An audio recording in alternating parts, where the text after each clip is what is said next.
পটুয়াখালীর গলাচিপা উপকূলীয় এলাকায় ঘূর্ণিঝড় রেমালের প্রভাবে পানিবন্দী পৌরসভার জনসাধারণ হুমকির মুখে পারডাকুয়া, চিকনিকান্দি, পানপট্রি, নদী বেষ্টনী বেশ কয়েকটি ইউনিয়ন।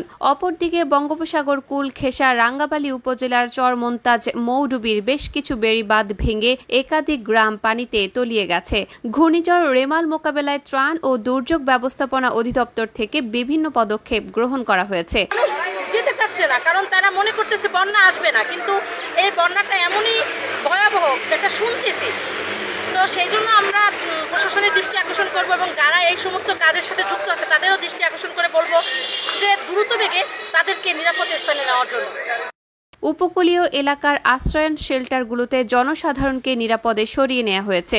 আশ্রয়ন শেল্টারগুলোতে স্থানীয় ইউনিয়ন কর্তৃপক্ষের মাধ্যমে সিপিপি কর্মীদের সহযোগিতায় ঘূর্ণিঝড়ের সতর্কতা মাইকিংয়ের প্রচার অব্যাহত রয়েছে।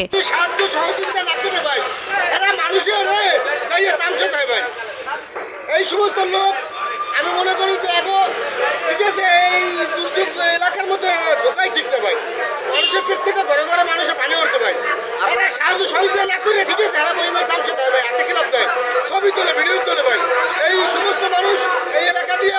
এছাড়া উপজেলা প্রশাসনের পক্ষ থেকে শুকনো খাবার, মেডিকেল টিম, স্বেচ্ছাসেবী কর্মী এবং ফায়ার সার্ভিসের উদ্ধারকর্মী ও থানা পুলিশ বিভিন্নভাবে প্রস্তুত রয়েছে। ঘূর্ণিঝড় রেমালের প্রভাবে সকাল থেকে দমকা হাওয়ার পাশাপাশি গুড়ি গুড়ি বৃষ্টিসহ ঝড়ো হাওয়া বইতে শুরু করেছে। আপনারা দেখছেন দৈনিক কর্ণকণ্ঠ, সবার কথা বলে।